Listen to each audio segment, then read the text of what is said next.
Hi అండి, welcome back to AMF. ఈరోజు మనము ఎన్నో వ్యాధుల నుంచి రక్షణనిచ్చే మునగాకుతో కూటు ఎలా చేయాలో తెలుసుకుందాము. అంటే మునగాకు పప్పు, దీన్ని కూటు కూడా అని అంటారు.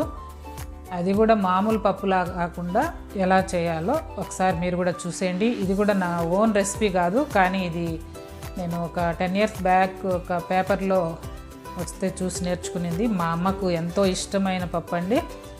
నేను అప్పుడప్పుడు చేస్తూ ఉంటాను, మీరు కూడా చూసేయండి.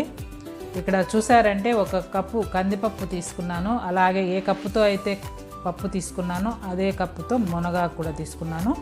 మనకు 2-3 క్యారెట్లు కూడా అవసరం అవుతాయి. పప్పులో క్యారెట్ ఏందనుకుంటున్నారా, చాలా బాగుంటుంది, ఒకసారి ట్రై చేయండి మీరు కూడా. ముందుగా పప్పును మనము కుక్కర్లో ఉడికించుకోవాలి.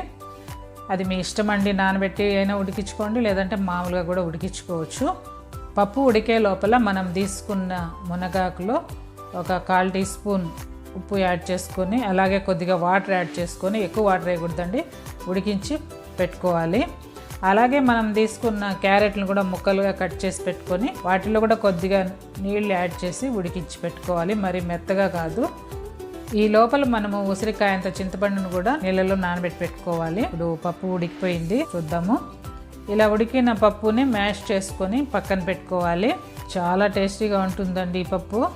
ఇప్పుడు మనము స్టవ్ ఆన్ చేసుకొని బాణలు పెట్టి 2 టీ స్పూన్ల నూనె యాడ్ చేసుకొని, దాంట్లో ఆవాలు, జీలకర్ర, కొద్దిగా మినపప్పు, అలాగే 2 ఎండుమిర్చిని కూడా ముక్కలు తుంచి యాడ్ చేసుకోవాలి. ఇవన్నీ వేగాక కొద్దిగా కరివేపాకు, అలాగే మీడియం సైజ్ ఆనియన్ ముక్కలుగా తరుక్కొని యాడ్ చేసుకోవాలి. ఇవన్నీ కొద్దిగా వేగిన తర్వాత 1 టీ స్పూన్ పసుపు, అలాగే 1 టీ స్పూన్ ఉప్పు, ఒక 5-6 పచ్చిమిర్చి ముక్కలుగా తరుక్కొని అవి కూడా యాడ్ చేసి చక్కగా వేయించుకోవాలి. 1 minute అలా వేయించిన తర్వాత 2 టీ స్పూన్ల సాంబార్ పౌడర్, అలాగే మనము ముందుగా తీసి పెట్టుకున్న చింతపండు రసం కూడా యాడ్ చేసుకోవాలి.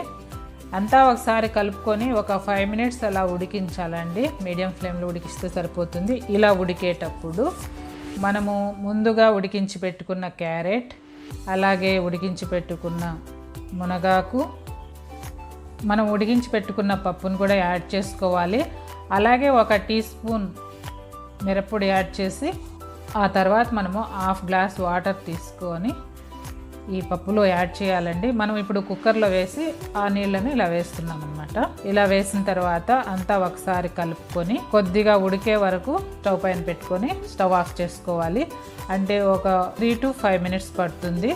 మనకు కూట్ రెడీ అయిపోయిందండి. చాలా టేస్టీగా ఉంటుంది, చాలా ఈజీగా చేసుకోవచ్చు. నేను చెప్తుంటే మీకు గజిబిజిగా అనిపించవచ్చు, కానీ చాలా ఈజీ అండి, అలాగే చాలా హెల్దీ.